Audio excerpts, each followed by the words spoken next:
Hello, hello, ladies and gentlemen, and welcome to another episode of the Daily Friend Wrap. I'm your host, Lorimer, today joined by Hermann Pretorius.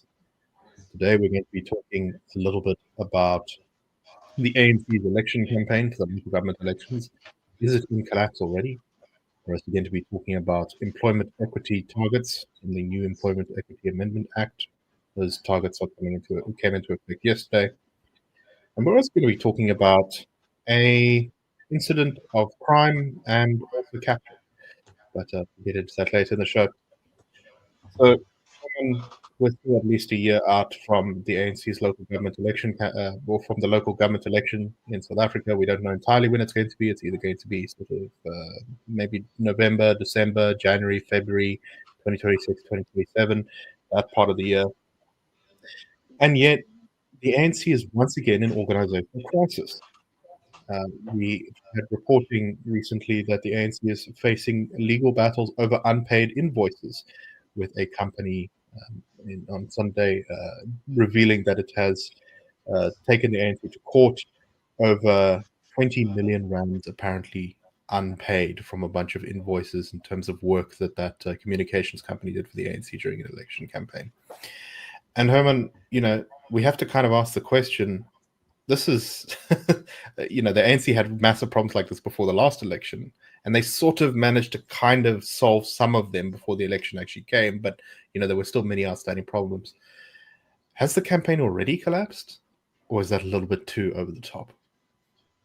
I must say, I was rather tickled by this headline because this idea of an election campaign collapses is clearly there to be a bit clickbaity. It's not completely dishonest, but I do think there's a flavor of sort of spreading the butter really quite thick on this particularly toasted slice of bread. Now, the thing is that this is probably the third election cycle that we've seen these headlines cripple the ANC out of the gate. This goes back to 2019, left some unpaid debts going into 2021, between 2021, 2024, and now 2024 to 26/7. And it's interesting because this has now become standard. It is sort of part of the ANC's story, is they can't pay debts that they have from previous campaigns. Quite often it's catering, quite often it's marketing, and they have problems paying their staff on time. Now, when you consider why it's important for a party to have money, and not many people think about what actually is the point of money in an election campaign. There's sort of a conspiratorial instinct of, money for an election campaign, ugh, and then you don't really think further as to what the money is supposed to accomplish. But a small example of what the difference is between a party with money and a party without money. In January 2024, with its annual rally around the January 8th statement, the ANC's campaign was heading into the final months of the election campaign for national and provincial government and legislatures. But there was a bus accident near Mahubas Kloof where 7 ANC activists died. And afterwards, investigating the vehicle accident, someone from that branch, from that part of the ANC, said, the problem here is that activists and delegates and members don't have secure transport because the party cannot afford it any longer. So people have to get to the rallies at their own expense. And this person, this anonymous source, says, and that is why these ANC activists died, because they had to take unsafe, unreliable, late night bus services. So the difference between a party having money and a party not having money is twofold. Number one, the logistical component. Can you get people to your rallies? Can you have a show of force? Can you have the necessary material in terms of T-shirts so that you create an enticing picture? Because for parties like the EFF, ANC, MK, shows of force, and to a lesser extent the DA as well, but shows of force in rally terms, mass events, vitally important. It shows that you are a movement of the people. You tap into the psychology of having this sort of popular groundswell, this grassroots presence. So number one, you need money to get people to those events. Number two, you need to be able to make sure that those events are branded, and that when you look out over the crowd, when the camera pans around, you see green, yellow, and black, and not, sort of random colors. It's strong for the branding messaging. But then it's also for just the maintenance of making sure that your crowd sticks around for the few hours of the rally, because quite often you would have party leaders speak late in the events, and the EFF towards the end of the election campaign had trouble keeping their activists at the campaign events because they didn't have enough water and stuff. So then Malema would start speaking, and there would be visuals of people leaving the stadium. So it's that's sort of the vibes that you need to create visually. Yeah. On the other hand, you also have this problem of ensuring that people are safe, that people are looked after. So you need to make sure that your morale is kept high. And if people can't afford to get to the event, or if it's unsafe to get there, or if people die getting to these events, it's really bad for party morale. So at this stage, if you're looking at an election campaign, the two things that you want to be able to make sure of is that you're building a message and that you're building morale. And both of those two things are directly connected to the ability of a party to fundraise.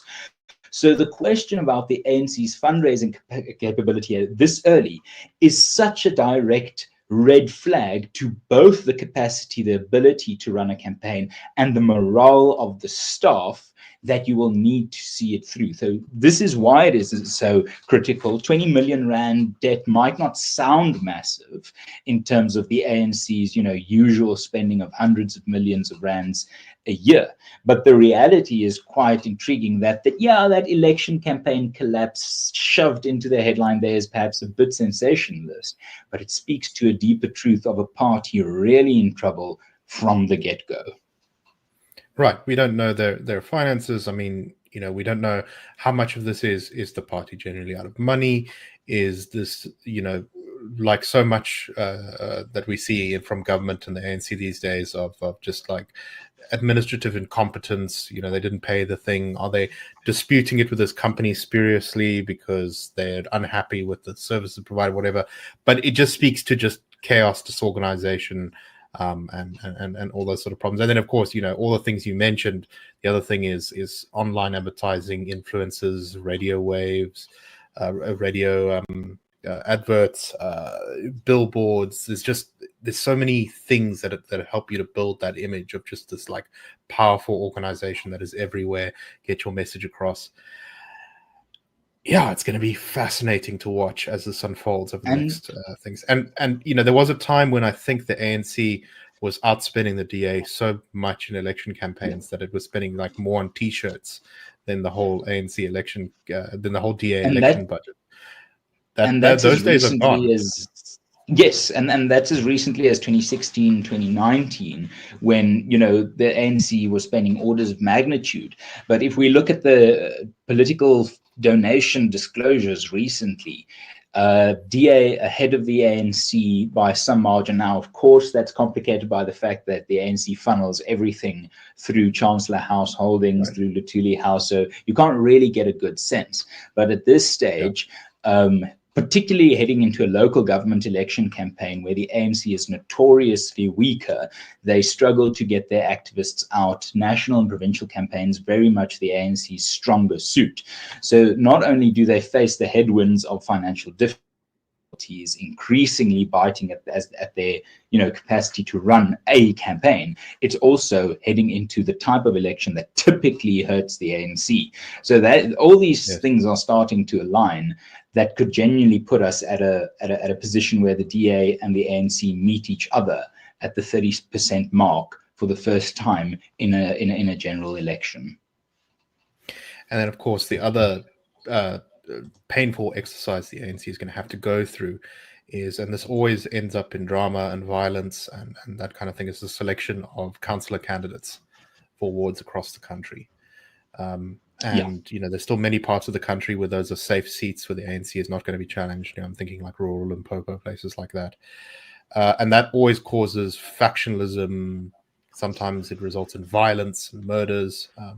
And it's always, the ANC always has this like kind of reluctance to even start the process because it's so difficult for them to manage.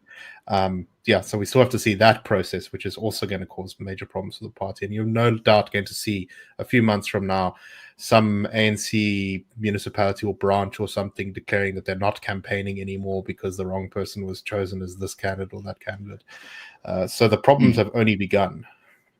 Anyway, interesting stuff to watch. Okay, back to policy stuff. Unfortunately, yesterday was the implementation of various race and gender quotas due to the expansion of the minister's powers by the Employment Equity Amendment Act. Basically, at the beginning of the year, government set all these targets to come into force on September 1st for every sector of the economy. It's essentially an attempt to micromanage the demographics of the whole economy or most of the economy. This is every sector with companies over 50 employees have to comply with having a certain number of people of a certain race or a certain gender at various levels of management. It's like an entire sort of bureaucratic exercise just to organize who's who and who's what. The idea here is to basically get companies to do the legwork for government to classify their own employees, which is a dubious process to begin with. And then if companies don't comply, they could potentially be fined enormous amounts of money, which can cripple the company completely. So, Hermann, not great for the economy. There are various court challenges against these regulations and employment. I've seen in the show today, one of the things we read before this was the DA challenging these in court. I know that Sachliche has also been taking this stuff to court. What's your take on all of this? So, firstly, what is important to understand in terms of why this is a change from the previous employment equity situation is that the sectoral targets this time move beyond voluntary guidelines to mandatory numerical targets, quotas, essentially, for the first time. So this is quite a change. This isn't employment equity as it's been going on for the last 20 years. This is an aggravation of that policy to a really, really worrying extent. And I've already had a meeting with some colleagues with at least one company, a technology company, a startup in South Africa, built from the ground up over the last 20 years in South Africa. And they have now decided that they are moving to Germany over the next 2 to 5 years, precisely because of this policy that came into brutal force on the 1st of September yesterday. So, I mean, that's just one anecdotal piece of evidence of an employer with more than 50 people on the payroll upping and leaving. So we could, within the next few years, add those 50 jobs to the unemployment register, thanks to particularly these employment equity targets, race quotas, essentially, and gender quotas.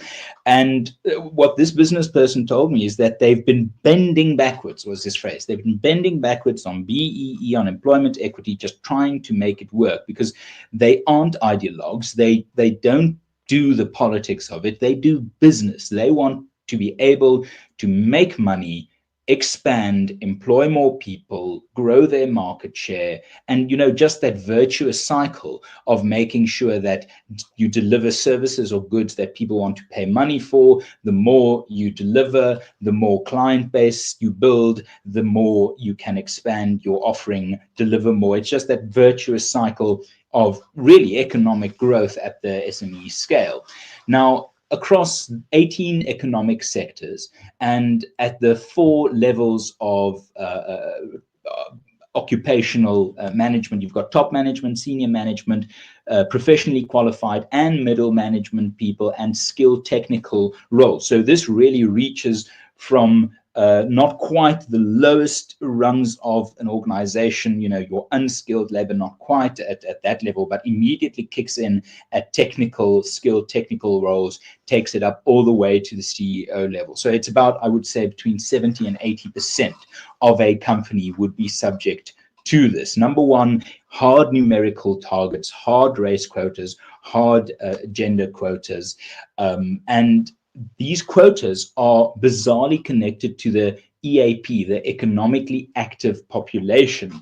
Now, the reality is quite stark, where a CISA, one of the representative bodies of financial asset managers in South Africa, have made the case to the government, to the Department of Employment and Labour, saying, look, chaps, the economically active population, if we break it down by these numerical targets, by race and gender quotas, it is impossible for us to find the necessary skills for the sector as it is and for the sector as it will grow over the next 5 years.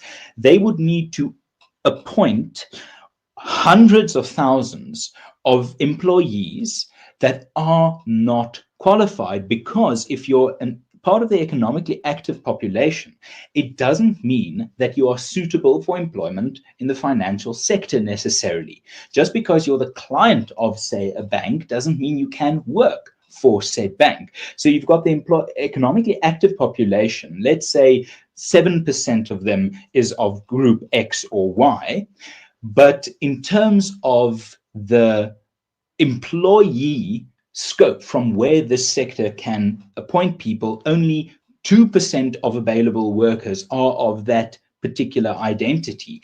Now you've got a shortfall of 5 percentage points, for example, where the economically active population and the people who you can feasibly appoint in your sector is not in proportion to each other. But because the targets are based on the economically active population, you must adhere to the larger target, even though the literal skills supply in the country isn't up to scratch, isn't large enough, isn't big enough for you to be able to make those appointments. That is the absurdity that we have here with using the economically active population with this social engineering. And what makes it even more sinister and quite dark is this is where we're full scale back at the pencil tests of the Population Registration Act. The Population Registration Act of 1950 was the cornerstone law of apartheid that essentially says you are a white person if you have these ancestors within these few generations, or you are black if you have these ancestors within these. And so it had a very, very crude, almost Nuremberg law type of categorization for when you were of which race. How tall you were, your hair texture could be taken into consideration. That's where the pencil test comes from, in the sense that African hair has a different texture to Caucasian hair. So if a pencil is stuck into your hairdo and it stays there, it is an indication of the texture. That's where it comes from. And this law was repealed in 1991, which was a very good thing. But now the Employment Equity Act and these regulations have put racial classification, not voluntary, mandatory racial classification, fully and squarely and indubitably back on the table. They hide behind this idea that, oh, it's self-classification. The employees must classify themselves. But if you look deeper and if you ask questions as we've been asking, the result that you get to is mandatory racial classification by either the companies, which is in not a fair labor practice and in contravention of the Constitution, or by the department, i.e. the state. And race audits are now mandatory for organizations or companies with 50 employees and above. So this isn't just, a smallish change of, we've been dealing with employment equity for 20 years. No. This is making it far more intrusive, far more aggressive, far more damaging. It is mandatory. It is quite sick. It is sweeping. And you mentioned the punitive measures.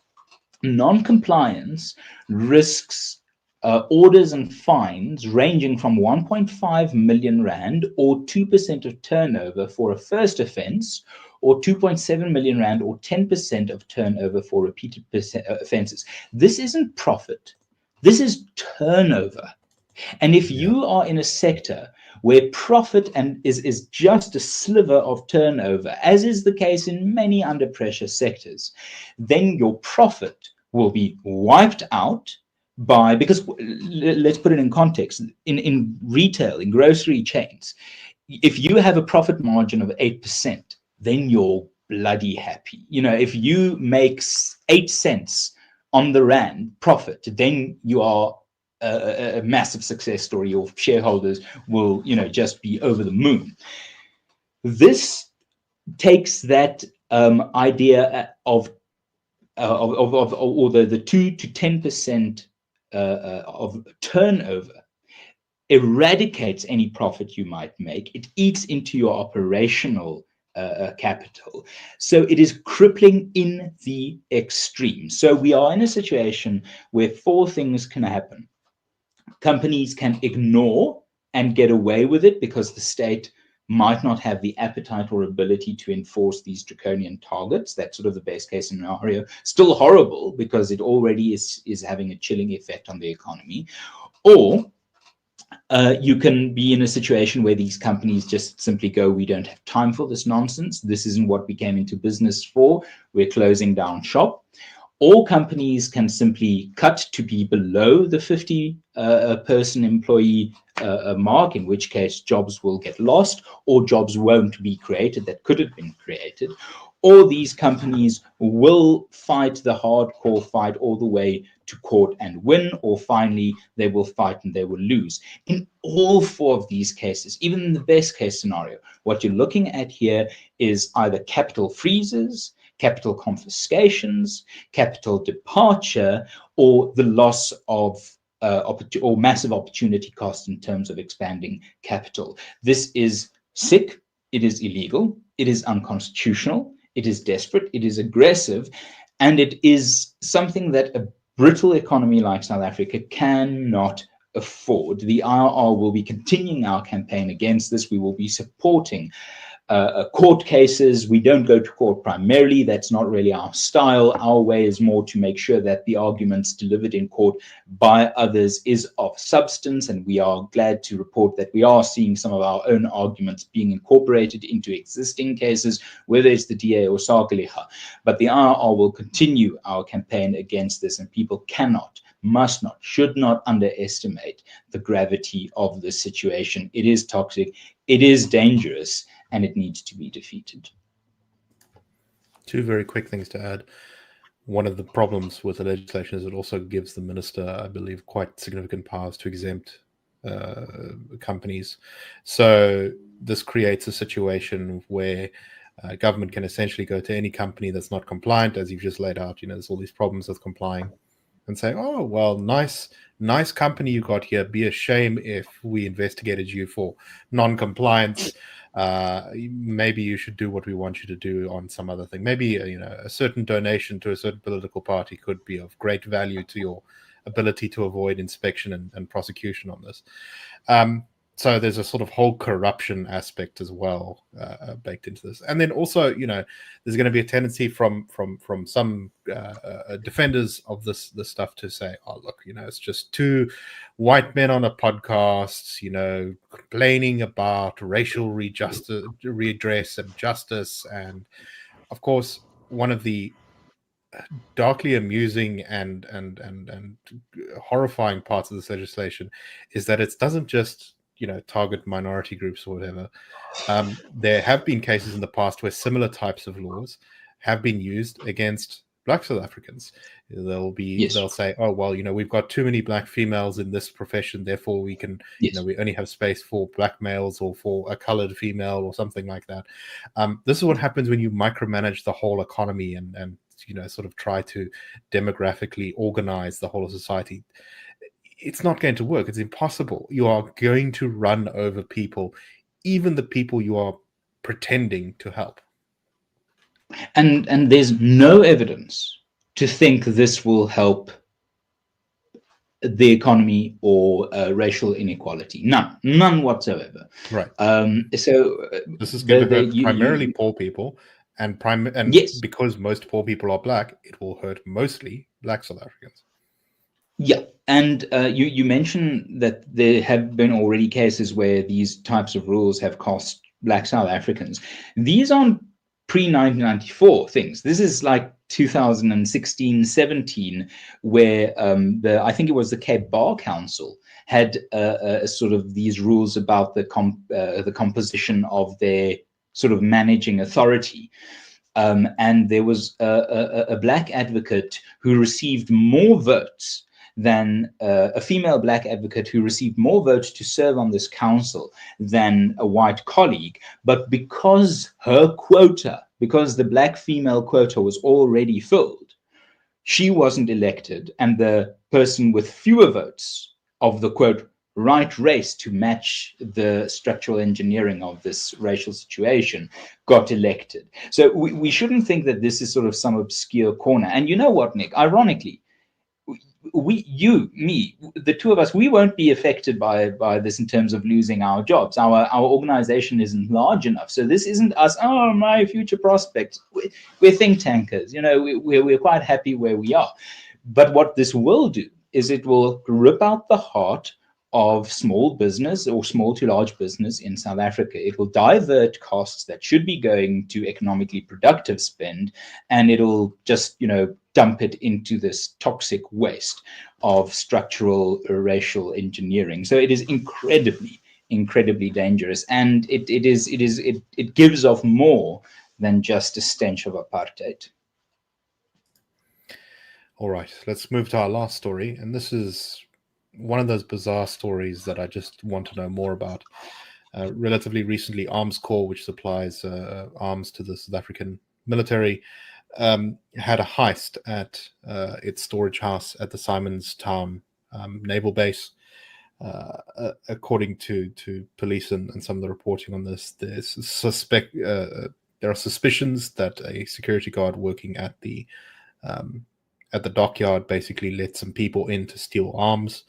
The Navy said that this was Arms Corps' responsibility, and they sort of seemed to imply that it wasn't their fault. Something had been stolen from, South Africa's quote highly secure base in Simonstown.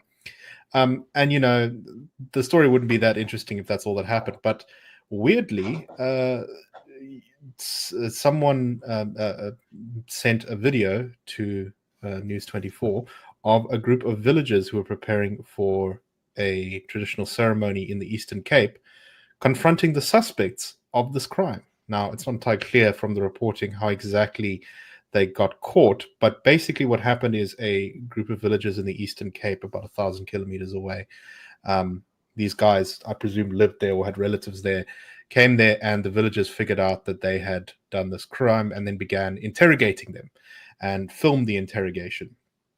This is translated from Xhosa, but in the video, one suspect says, "We ran from Cape Town, we robbed guns at the Navy base," and sort of trying to defend himself, the suspect says, "We did not hurt anyone. We went to the base because prior arrangements were made with people working there." The villagers are heard gasping in shock. One of them says, "What did you do with the guns here in the village?" To which they say nothing. They then were asked whether they had pointed a firearm at someone during the night, and the suspect said, "My friend over here was involved in an argument. I was only trying to stop it." They also asked if they were involved in stock theft, a charge that they denied, and then one of the villagers in the background says, "Oh, so you only kill people for money then?" They've been handed over to Eastern Cape police, who have confirmed the arrest and say that these men are linked to crimes in the Western Cape. Preliminary investigations revealed the suspects are from the Western Cape and have pending cases ranging from robberies in the province. All suspects appeared in the magistrate's court on the 25th of August and remain in custody. So, obviously the difficult part now is making sure that they all go to jail, but Hermann, this is sort of, I don't know how they got caught. But, in terms of vigilantism, this is one of the better vigilantism stories. Nobody was killed or set alight or anything like that. People were handed over to the cops. And, ordinary South Africans did the work that the police should be doing and were, you could hear how angry and pissed off they were. And there are so many components of this story that is just in and of itself newsworthy, but that they are compiled into this sort of niche Sunday afternoon drama of South Africa's experience is quite astonishing. Now, firstly, I think there is the blatant incompetence of our armed forces. And one of the stories we chose not to talk about today is the military exercises we'll be carrying out alongside Russia and China, just as the G20 summit is underway in South Africa. And the more I think about it, the more I think we could be sleeper agents for the West, in the sense that our incompetence in terms of our military ability might be such that we sink a few Russian and Chinese ships, or accidentally shoot down a few choppers, or wipe out a few units by sheer incompetence. And one wonders what our role in the military exercises will be, whether it will be just, tying our shoes and the Chinese and the Russians going, well done, that's a good exercise that you're doing there. So firstly, there's just the incompetence part that is absolutely staggering. Secondly, there is the fact that they traveled 1,000 kilometers without raising any suspicion, without being tracked, seemingly. Then there's the question that it was ordinary people that apprehended them and confronted them. But what is really colorful to me about this picture is how that little exchange that you read out captures what matters to ordinary South Africans. Are you a danger to my community, i.e., are you pointing guns at people here, living here? Are you threatening us? And number two, are you part of a stock theft cartel, i.e., are you threatening our livelihoods? So it's lives and livelihoods. It's the material circumstances that even within the pathetic opera of stolen military cargo, the stuff that would be enough to end an administration in other countries, even within the context of the absurdity of that, there's a very real earthiness to the concerns that arise from an ordinary South African's perspective. Are you threatening us? Are you threatening our socioeconomic ability, our material circumstances? So I love this story in the sense that it is so proudly South African. It could happen nowhere else in the world. And as you say, this is sort of good vigilanteism. It's always almost tired vigilanteism of really, could you just take a route and travel in sort of an obscene manner? So now I must say, the story touches on so many levels, but what I love about it is there's something really healthy about how the villagers in the Eastern Cape just responded to people who robbed a military base, and it was just, don't come here with your nonsense to our community, you vile scumbags. Please take your military stolen goods elsewhere. We don't have time for it here. I think that reflects something quite quaint about the South African characteristic. And with that, we'll call it to a close. Thank you very much for listening. We hope you enjoyed, and we'll see you tomorrow on The Daily Friend Show. Cheers, everyone. The Daily Friend Show and The Daily Friend are a project of the Institute of Race Relations, the IRR. The IRR is a think tank which was founded in 1929 to study race relations in South Africa and works to change government policy to improve race relations through non-racialism and to ensure the prosperity of all South Africans. If you like our work and would like to support us, please go to irr.org.za and click Support the IRR. Or you can go to thedailyfriend.co.za and click the Fund Us button.